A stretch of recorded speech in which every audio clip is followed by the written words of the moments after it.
So for those of you who came to our first webinar, you will have heard of our aims and our goals. So promoting innovation, enhancing skills, and also giving everyone awareness of new technologies in this constantly evolving world. And today we do aim to meet these goals.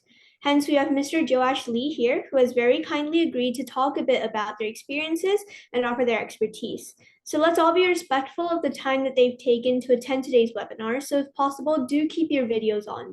So without further ado, let's give a very warm welcome to Joash. Hi everyone. Let me just start off by sharing my screen.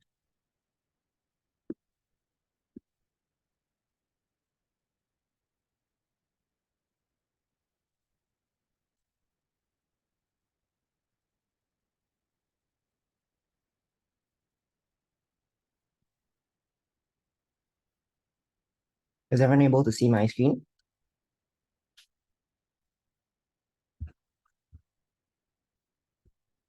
Can someone let me Yep, we're know? all good.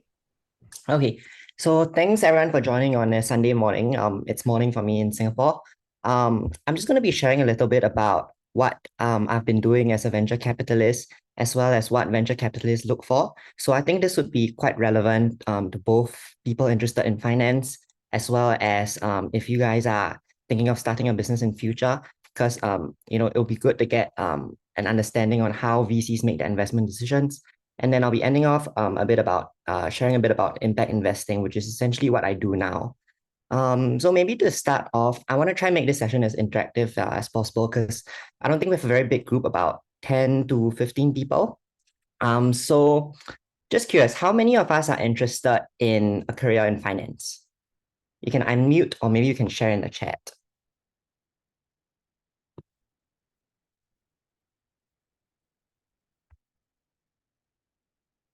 Maybe unmute because I can't really see this chat.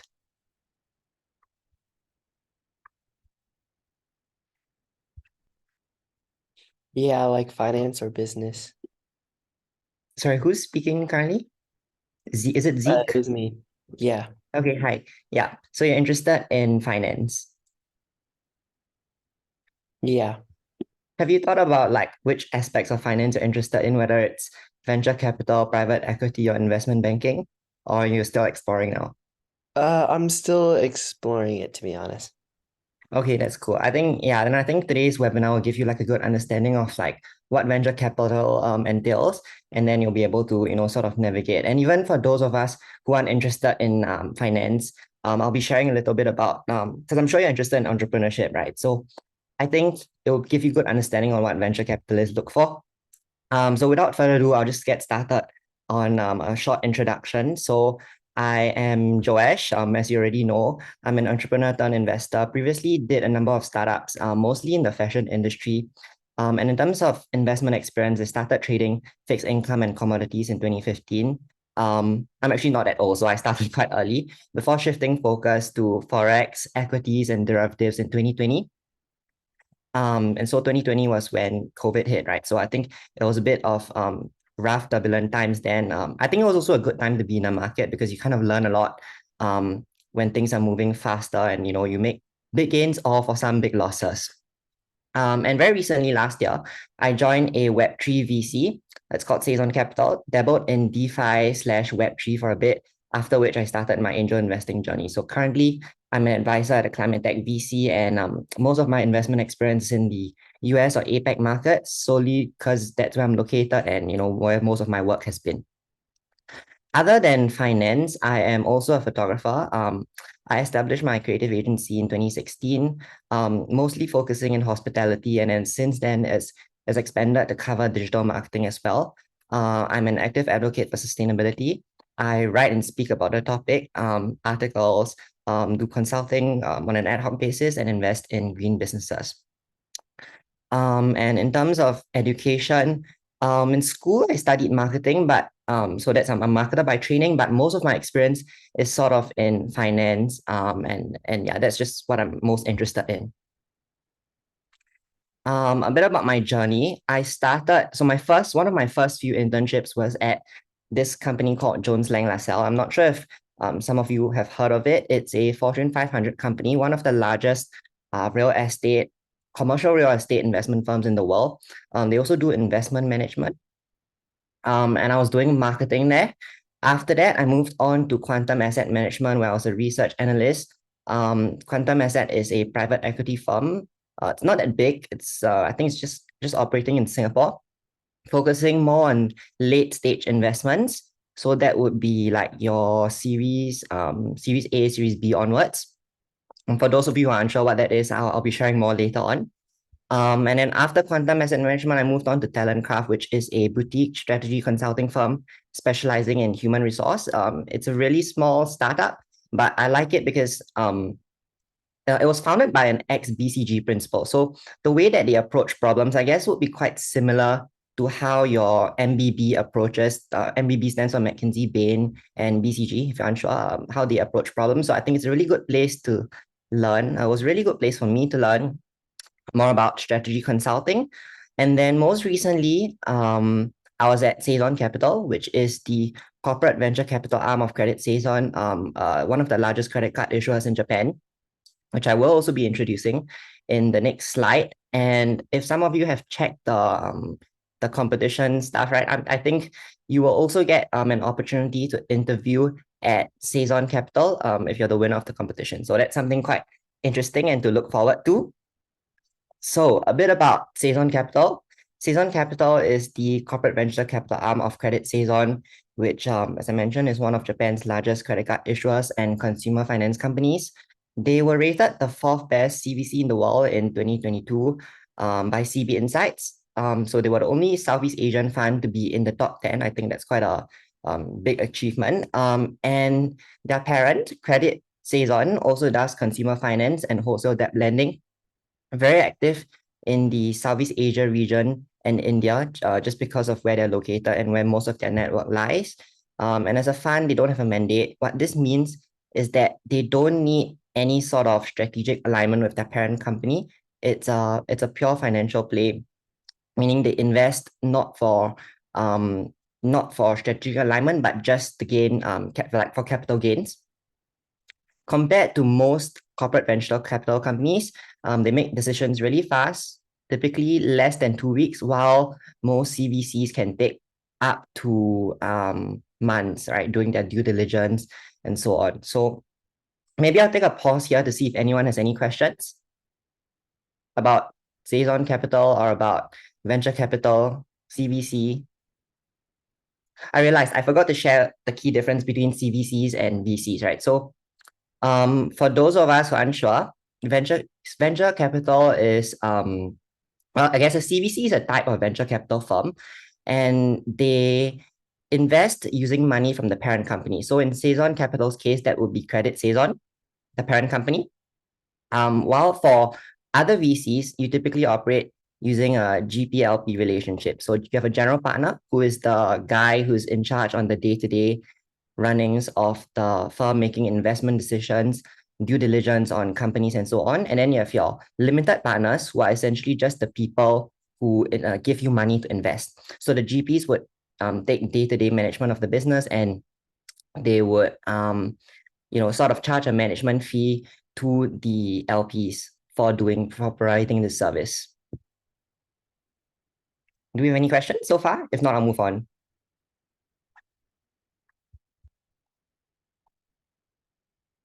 Okay, I think we're all good.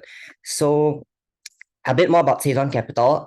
They originally started out in 2019 with a focus on Web2 and FinTech. But since then, they have evolved to include Web3. I think even after I left, now they're doing more than just Web3. They're looking at a lot of different verticals. Given how early it is in the Web3 space, right? It's still evolving. They are still sector agnostic. I believe they still are now. They have stakes in different Web3 companies ranging from analytics, marketing, media, investment/finance, and so on. And their typical check size ranges from 100K to 3 million. They are a really early stage investor, so coming at pre-seed all the way up to Series B. Though I would say that most of the checks they issue are between the 200 to 500K range, with the remainder say for follow-on capital, solely because of how early stage you're investing. You don't want to be putting too large a check into a single company in case it fails, because it's risky. And and Web3. Maybe I'll share a little bit on what Web3 is, right? Web3, it's essentially, you can think of it as the future version of the internet, right? Where the first version, first iteration of the internet was read-only. Sorry, I don't have a slide on this, so you're just gonna have to follow along with me. The second iteration of the internet was read and write, which is the current version. We're able to, read stuff and upload stuff. And you can think of Web3, the third iteration, as read, write, and validate or own, right? Meaning you get greater control of the information. It's decentralized. There isn't really a centralized authority managing your information, and you can actually validate that it's real, right? So I guess I can explain the concept of decentralization with the example of the central banking system that we currently have, right? Central banking, when you transfer money to, say, a bank account, I'm in Singapore, right? If I transfer money from Singapore to, say, a bank account in the US, how it works is essentially the bank in Singapore would subtract, say, $10, which I transfer from my account, and the bank in the US would add that $10 to the account that I'm transferring to on their side. But there isn't a central authority in the sense whereby there isn't a mechanism to stop banks in Singapore, say, from subtracting 2 zeros from my account instead of just the $10 I transferred, and the bank in the US from just adding like as many zeros as they want behind my account, right? How the central banking system currently operates is based on trust. Trust that banks that there won't be any nefarious players just adding random zeros, because obviously the system would collapse if that were the case, right? But you can think of decentralization as being able to validate these transactions, meaning no single party, no bank would be able to just add a couple of zeros behind my account, because to do that, you would need consensus agreement, which is essentially more than 50% of the network agreeing that yes, this transaction actually did take place and it's actually validated. So I think some common terms that you'll hear in Web3 would be like blockchain, crypto, smart contracts. But crypto, I know has been like talked about quite lately, crashing a little. Crypto is not Web3, right? Essentially, Web3 is the technology, or blockchain is the technology that crypto operates on, but crypto is one of the use cases of blockchain. So I think that's a common misconception that a lot of people have. Yeah, so I just wanted to address that. So for Saison Capital, yeah, these are the other things they do: embedded finance, SaaS, non-fintech. Yeah, and the list is essentially here. Some of their portfolio companies include Grab, Shopback, Coinworks, and so on. Grab, I think for those of us who are in Asia, we would know, but for those of us who aren't, it's one of the largest. I mean, it started off as sort of an Uber, and then now they do a lot of different things as well, like fintech, and so on. And Saison Capital co-invests with these different firms: Sequoia Capital, SoftBank, Temasek, Y Combinator. So I guess I'll get started on what venture capital is, right? Now that I've given you a good overview of Saison Capital. So what exactly is venture capital? Does anyone know or have any idea? Maybe you can unmute. Is it like investing in businesses at like an earlier stage? So like the businesses that have like a larger chance of growth? Yeah, that's essentially what it is, right? So the key difference between venture capital and private equity or investing in the stock market even is that venture capitalists come in at a very early stage. They invest very early, where sometimes the founder might not even have a product out yet.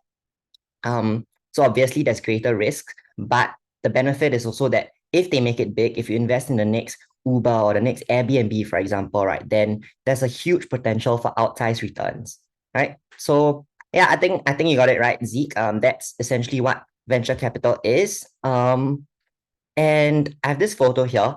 I don't know if anyone recognizes these 6 entrepreneurs. Does anyone know who this is? Is it Shark Tank?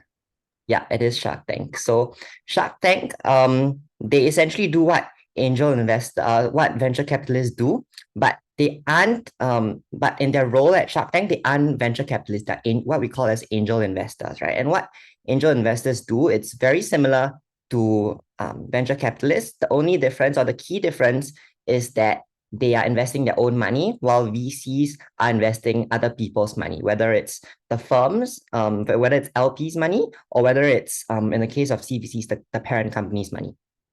So I guess media has portrayed VCs/angel investors as having this, very glamorous lifestyle, especially on Shark Tank, shows like Shark Tank or Dragon's Den. But I think that's just one of the aspects that they do, right? They just aren't, they aren't really people just sitting in a room listening to idea after idea, and then after that signing a couple of checks. That's just one of the aspects they do. But behind that, there's a lot of hard work, right? From due diligence, they have to check that what the founder is saying indeed is true. And I don't know if you know this, but a lot of the deals on Shark Tank, right, don't actually close after the show runs, right? Just because they've been after the show runs, then the investors have to do their due diligence, and they find out that some stuff isn't as true as it was presented.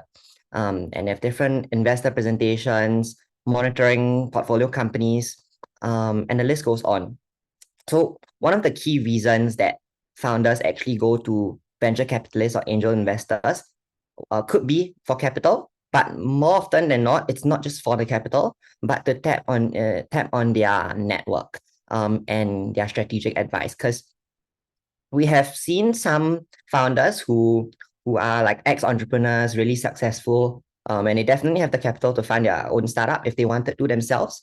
But the reason they still give away equity to venture capitalists or angel investors is because they want to tap on their network to sort of rocket launch their startup, right?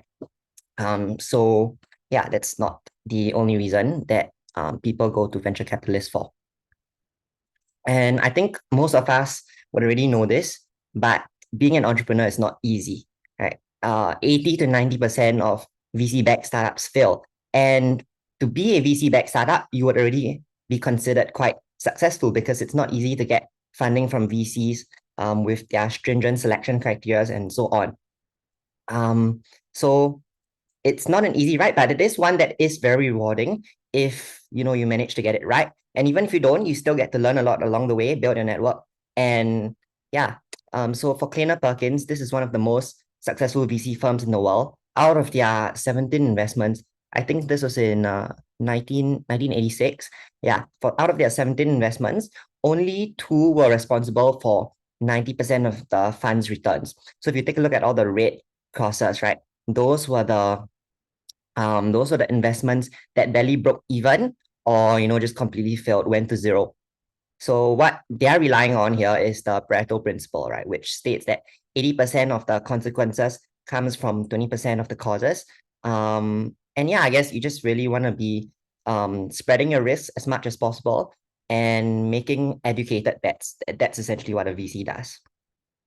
So for me, why I chose venture capital, why I chose venture capital, right? I think there are 4 key reasons, can be broken down into 4 key reasons. The first one is that you really get an opportunity to make a difference, right? You're mobilizing capital to empower founders with innovative solutions to real world problems. And in essence, that's what capitalism is about, right? It's how the world improves. You see a problem, and then you create a solution to solve it, right? And second is passion about working with startups. I really love the fast-paced environment where you get to try a lot of different things, work in a very lean team, rotate amongst different roles. And venture capital is a lot like working in a startup in many ways, right? You get to work with different founders, you get to tackle the founders' problems with them, and you get to look at their numbers, look at their data room, and so on. So that also brings me on to my next point, which is the many learning opportunities in venture capital, where you do basically anything and everything, working with people from diverse backgrounds in different industries. And for me, I was very lucky to have been with a very great team at Zazon Capital. They're also really experienced, so I had a lot to learn from them. And then the last one would be alignment with my personal interests and values, where I get a sense of satisfaction seeing real change I've made in the world when you see these portfolio companies that they've invested in actually going out there, not just to make money, but to make a difference, right? And a positive impact on society. So the next segment, I'm going to be sharing a little bit about what I do as a venture capital investment analyst. on a daily basis, or on a weekly basis rather. So these are the 4 key things that a venture capital investment analyst does. And actually not just investment analysts, but I think anyone working in a VC firm would have to deal with these 4 things at some point in time. Whether you're an analyst or a principal or partner, it's just that if you're a partner or principal, you'll probably be working more on the networking side rather than actually, crunching the numbers. So first is research, research on different sectors, and then formulating investment theses, and then networking, speaking to different founders, meeting different people, and evaluating their ideas before moving to due diligence. If you find a founder that has a promising business idea, then you would do due diligence, access to their data room, making sure everything adds up, crunching a bit of numbers. Though in venture capital, we don't deal with as much numbers as, say private equity or investment banking would deal with. Just because there might not be any numbers in the first place for us to deal with. Since the company is just at a really early stage, they might not have found product market fit, or might not have had substantial traction yet. And then the last thing would be monitoring of our portfolio companies. If they have any problems, then solving the problems with our portfolio companies along the way. So I'm going to be sharing more in detail about each of these points in the next couple of slides. First is research, macro research, right? It's typically done before we meet founders or in conjunction with our meetings if our schedules are packed, which is more often than not. And it involves investment theses on different verticals. This would be online research, just using Google, or speaking to different industry players as needed. And what we usually like to do is we like to compile our data in a single sheet or document, which consists of a couple of key things. The first would be a comparables table on who the key players in the industry are, and a couple of simple metrics, if there are any, right? Like they might not have, like in the stock market, when you do your investments, you have the PE ratio, price to earnings ratio. In venture capital, most of the startups wouldn't be profitable yet. So we just essentially need some sort of numbers or metrics to benchmark them, right? This could be like daily active users to valuation, for example, or essentially just something that we're able to compare against to see like who's performing relatively better. And then next thing we include in this document would be key learnings. What problems are these companies trying to solve? And then the last thing would be our investment thesis. Do we believe in what they're trying to do? Is this something that is here to stay? Is it a real problem that needs to be solved? Or is it just a passing fad, which, it's going to be hyped for a bit, and then after it's going to die down because there isn't really a real use case behind it? And then we also like to think about which segment of the market we have a preference towards. So in many cases, it might be a good investment, but is it really VC backable, right? So VC backable means that it's early stage and has the potential to scale and generate outside returns. So I think I'm going to spend some time talking about about PE backable businesses versus VC backable businesses. PE backable businesses are essentially mature businesses with steady and predictable cash flows, whereby like you could think of say a tour, I don't know, like maybe a tour agency, for example, right? Where it gives you steady and predictable cash flows, but it's not going to be like a tech company. It's not going to be like your next Uber, right? Because as your demand scales, your cost also increases linearly. But for VC backable, it could be like a tech service whereas your demand scales, your profits, not profits, as your demand scales,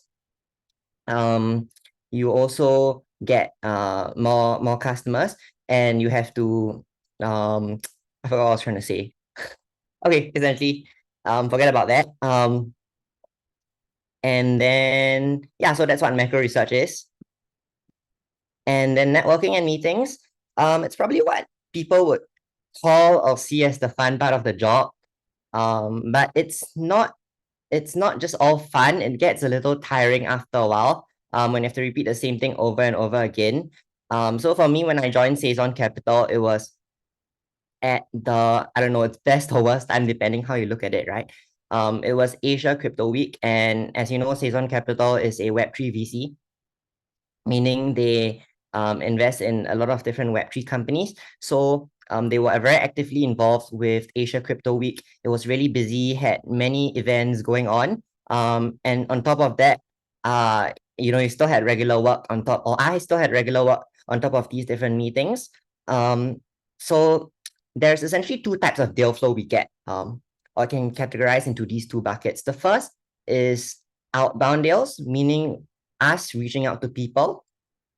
And then the second would be inbound, which is essentially people reaching out to us, as the name implies. And the good deals are usually outbound, solely because these superstar founders wouldn't really need to do much work reaching out to VCs and would already have VCs reaching out to them, while the remainder would be inbound.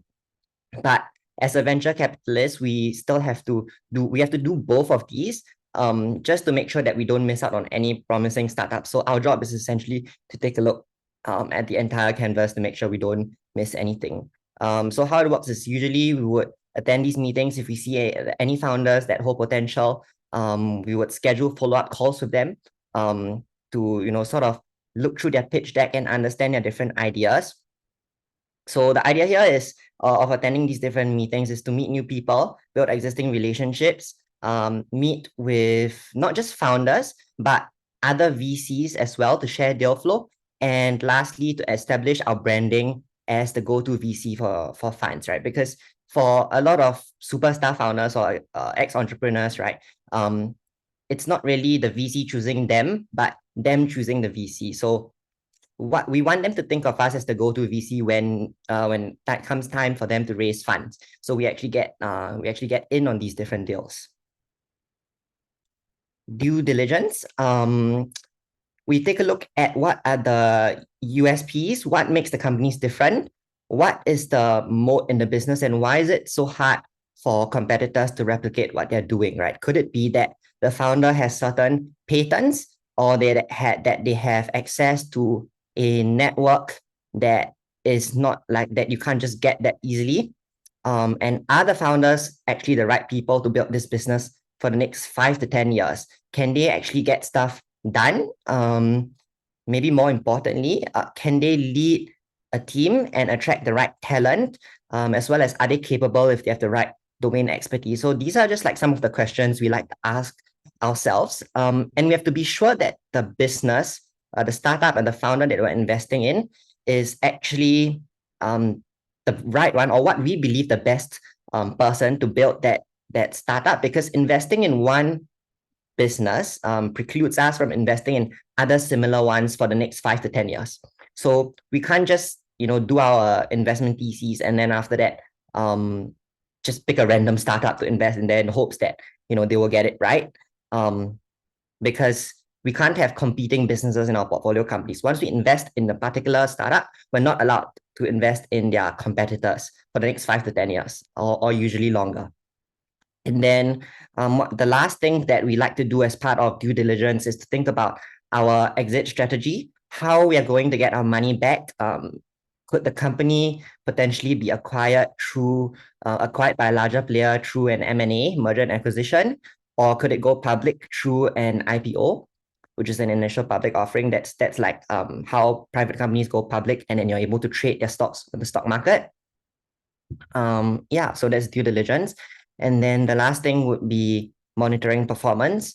Scheduling meetings for portfolio companies to evaluate performance, as well as providing guidance when necessary. So when problems arise, we like to talk to the team, walk with them every step of the way, find out the challenges that they are facing, and work with them to actually solve these challenges. And a lot of the times it's more qualitative rather than quantitative in nature. It's also about people management. So for instance, it could be helping them with their key hires. If they're looking for, say, a salesperson or a marketing person, then we would see if there's anyone in our network that's suitable to take up that position on that position at our portfolio company, which is why if you take a look at some VCs websites, right, like Sequoia Capital, I think they have a page on hiring for their portfolio company. So this is something that they actively do as well.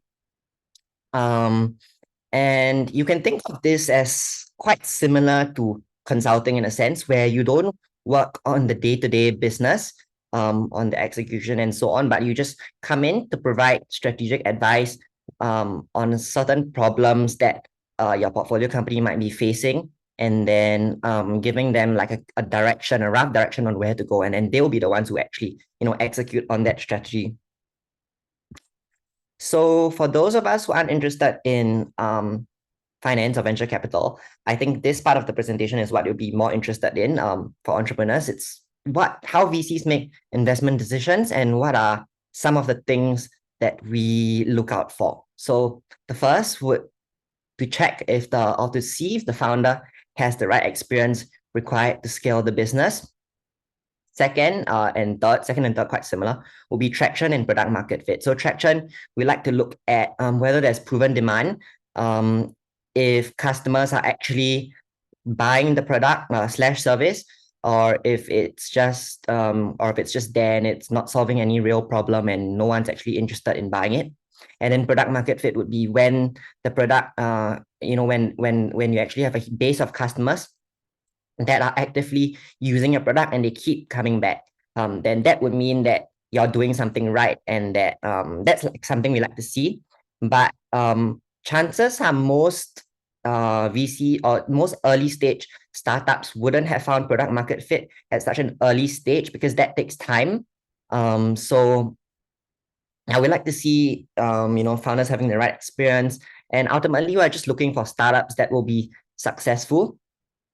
I think a bonus tip here for any aspiring entrepreneurs, if you eventually get to pitch to a VC, would be not to talk about market size too much, because when just think from the VC's point of view, right? When they're speaking to you, they would have probably already done their sector research, and what they want to hear from you is about what makes the company special and why you think you can win the market, right? It's not about how big the market is, what the total addressable market is, and so on, but it's about why you think you can win the market. So I guess a brief sharing on market size is fine to set the stage on potential opportunity, maybe like a slide or two, but overdoing it actually gets some VCs a little annoyed because we already know about the market and have obviously done our research, and we don't want you to be telling us what we already know. What we want to hear about is what makes the company different from the rest and why you think you will be able to capture a large share of the market. So for those of us who don't have 20 years of experience, I'm sure all of us don't have 20 years of experience as a founder, there are a couple of things you can do. The first one would be to network as much as possible, because a lot of times it's not so much about what you know, it's more about who you know, right? Obviously, technical skills and so on, that's still important. Which is actually my second point. Upskilling and learning relevant skills like coding. And then the third one would be daring to take risks, trying new things out. That's not to say that you just try everything in hopes that one of them will be successful, but it's more of making educated bets. Because strategy is worthless without execution. So you need to plan what to do, but you actually need to do it as well. And I guess most important of these three, I would say, I mean, all of them are important, but then I would say that you should try to build your network as much as possible, because that can really help you, especially for VCs when we decide whether to take we receive many hundreds or thousands of pitch decks, right? And when we decide who we want to take calls with, which founders we want to listen to, a lot of times the founders that we actually set up meetings with might come from our network, people we already know, warm referrals. So yeah, I guess that's quite important. Let me just check how much time do I have left. Okay. Then the next or the last segment I want to share about is impact investing, which is one of the things that I'm doing more actively now that I've left Saison Capital. So impact investing or ESG investing aims to align investment strategies with personal values and broader societal goals. So I think there's this very common misconception that if you were to make more money, then that would sacrifice, something you have to sacrifice on something, right? But there's been a lot of research done, and doing well, it's actually possible to do both good and well in that sense, right? Doing well as in making money and doing good as in doing good for society. So by investing in companies that prioritize sustainable, ethical practices, social responsibility, you actually can support positive change while potentially achieving greater financial returns, which there are a couple of business models to do this. I'll share about it later. Why do we invest? Yeah, and is investing just about making money? Yeah, so that's a question to think about, right? To me, investing is not just about making money, but if it's possible to do good for society as well, then that's something. I mean, like, why not, right? If you can do both good and well at the same time. And putting financial returns aside, there is actually increased attention being paid to ESG as well as green investing, because there are some benefits that it provides for companies, right? I think for a start, there's a lot of pressure from shareholders to pay attention to ESG metrics now. It helps, I think I'll just touch very briefly on this. It helps manage risk and drives long-term performance in many instances. Of course, values alignment, it aligns values with your different stakeholders, investors, companies, employees, and so on. And I think regulatory and societal trends, right? A lot of government regulators are starting to place increased emphasis on sustainability. In some instances, they might make it a legal requirement, or in other instances, they might give you incentives for doing the right thing, right? For example, it's sort of like carrot and stick approach, right? Hitting you if you do the wrong thing, and then if you do the right thing, giving you rewards. And the last thing would be stakeholder engagement, where ESG investing encourages companies to be more accountable to their stakeholders. And by investing in companies with strong ESG practices, you can support organizations that engage with their employees, communities, and customers in a more responsible and sustainable manner. And yeah, longer term, I think it's just better for both the company and the investor. Impact investing is actually becoming increasingly common, more common than you might think. There was this research that was done by, I think it's PwC.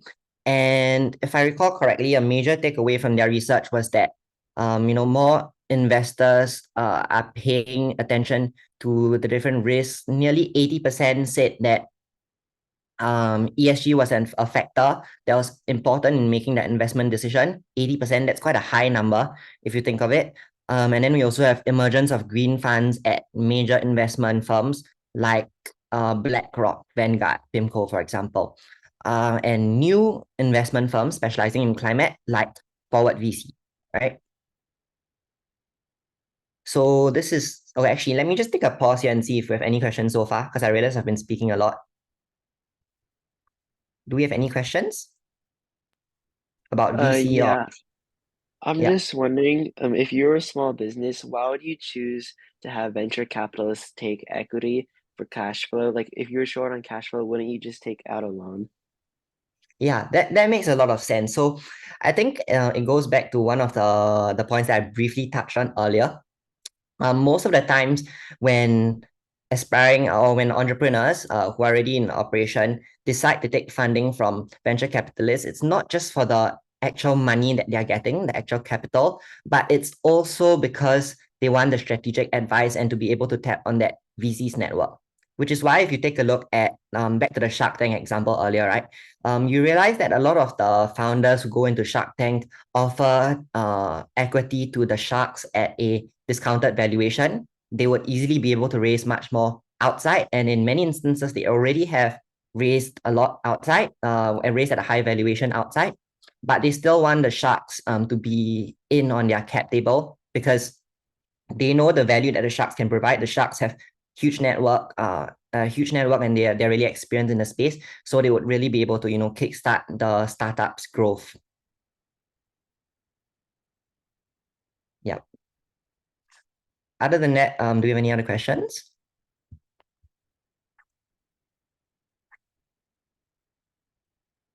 If not, I'll also ask at the end. There'll be an opportunity to ask at the end if you have any more questions. So back to this, right? Is it possible to make money from sustainability?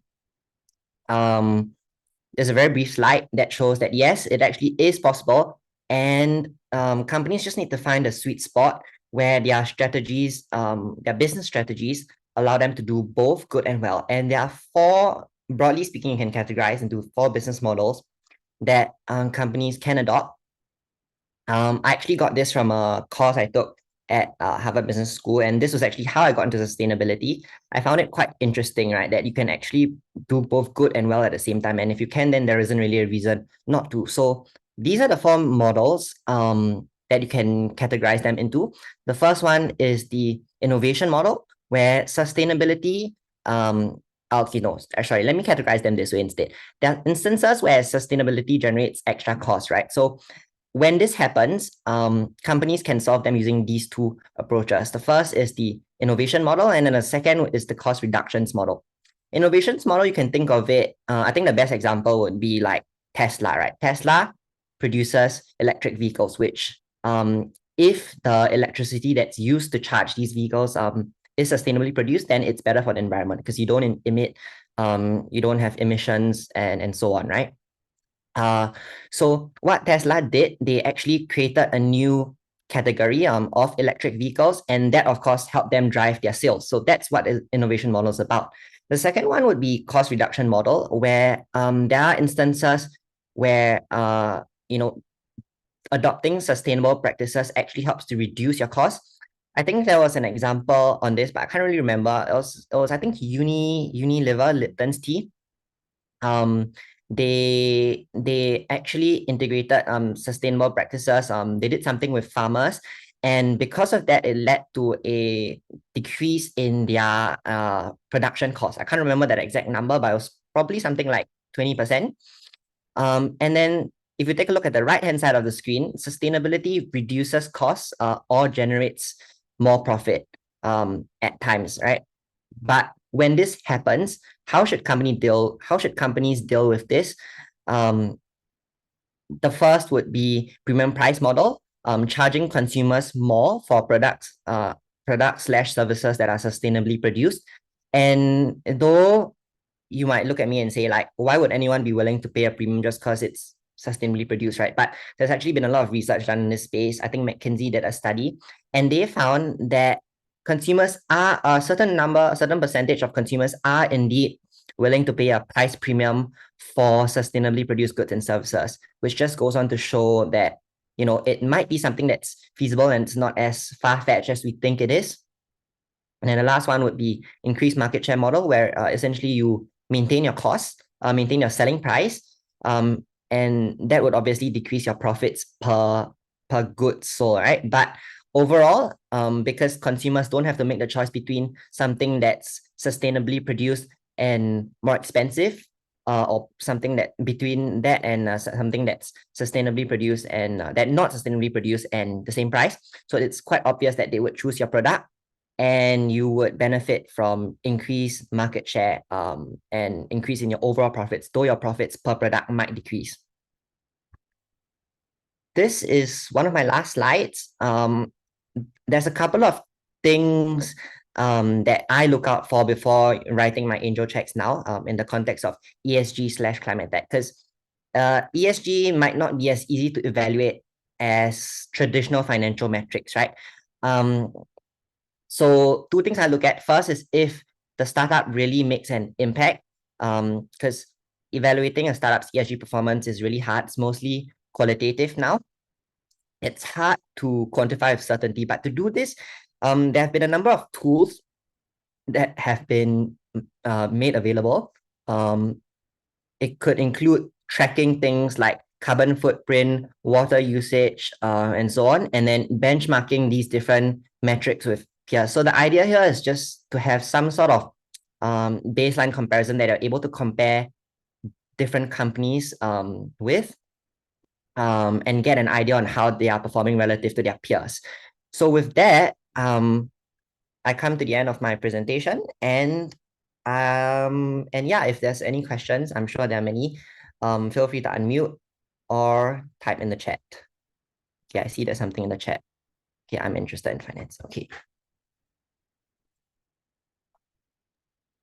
I was wondering what makes a bigger impact on your investments is like what they've accomplished so far, or like the potential you see in the product, or is it pretty much like if they've already sold products and they already have somewhat of a base, is that like a guaranteed kind of sale, or?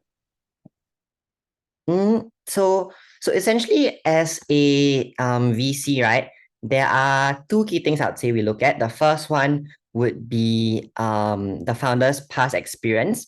And sometimes as a VC, we do things, we do what's known as a founder bet, which is essentially the founder has an idea, a rough sense of what they want to do, but they don't have any traction. They have not actually built the product and so on yet, but we still invest in them because the entrepreneur has built similar products before, and we've seen their ability to actually execute. So we just invest in them in hopes that they would be able to replicate the success that they have previously gained. And if not, we would like to see like some traction in the business, which is essentially where they have found these founders have a substantial, you don't really have to have a substantial customer base, but what we like to see is that there is actually real demand and that there's a real use case for your product/service. And it's not just an idea, like you're solving a problem that needs to be solved rather than either solving a problem that doesn't exist or creating a problem and then solving that problem. Does that make sense? Yes, thank you.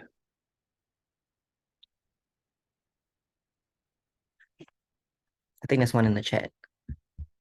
What factors do you consider most important when evaluating a startup for investment? Yeah, I guess this would be quite similar to my, like we would like to see traction as well as founder experience. And if not, then yeah, I think those are the two key things that are most important when evaluating a startup. So it will be traction, whether you have customers, numbers, and then it will also be founder's experience. But if you don't have experience, then yeah, of course, it really helps to go out and build your network and just upskill yourself as much as possible. And you have to start somewhere, right? Everyone has to start somewhere. So yeah. I have a question. It's actually about what you said about photography. Can you explain what exactly you do? Like I remember you mentioned something about how you do digital marketing along with it. Yeah, so I've been a photographer for really long, probably like 8 years or six to 8 years, I think. So it essentially started out as photography, solely just taking photos. But then when COVID hit, obviously there weren't really any, I mean, you couldn't really go out, there were lockdowns and everything. So I sort of pivoted my business then, my creative agency then, to do digital marketing. And that was essentially, so it was really interesting. So the first freelance project that I took up was for quantum asset management, which I also returned back as a research analyst later. So I helped them with their redesign their website, did search engine optimization and search engine SEM, search engine marketing. So that's how I sort of pivoted to digital marketing. But right now, I think I'm more focused on the photography aspect now that COVID's over. So I do mostly hospitality shoots for different hotels, or could also be tour companies. Like most recently, I was in Monaco for the Grand Prix, shooting for Amber Lounge. And I think that was really a fun experience. And it's something that I didn't really expect because it's very different from what you see in the photos, right? When you're actually there in person. Yeah. Thank you. Thank you.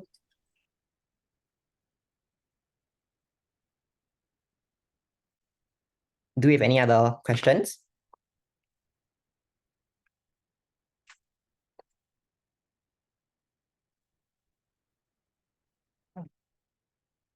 Oh, you have a dog. That's nice.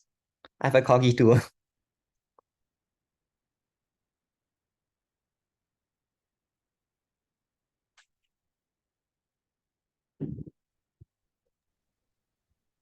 Okay, great. if there aren't any more questions, I think we can leave it here. Thank you so much, Joash, for giving us this wonderful presentation and giving us your time to share all this knowledge of your experiences with investing in finances. I think the part about what investors look for in a successful business idea or proposal really does give a lot of great insight to our participants, as well as the impact investing, which sounds like it will match very well with this year's challenge statement. So I'm sure we've all learned a lot, and no doubt this will help everyone with the proposals along with our first webinar. Before we all go, just a quick reminder that the release of the competition challenge statement and rubric is today in an hour, so do keep on the lookout. For those of you who weren't here for the first webinar, a recording of both of these webinars will be sent out to all participants along with the challenge statement and the rubric. All the important dates on this slide should also have been sent to your email along with the confirmation of your registration. But if you have any additional questions, just reach out to us at crimsontechandbusiness@gmail.com. But also, before we go, would it be possible to get everyone's camera on and to take a picture?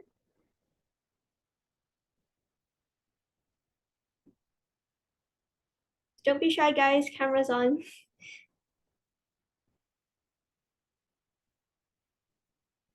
All right, great. 3, 2, 1.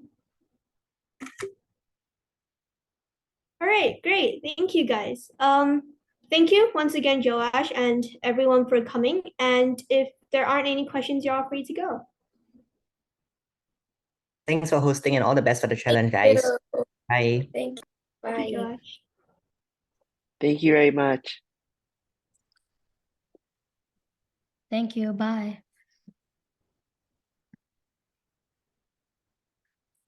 So ఏంటంటే Sridevi It's okay. Yay.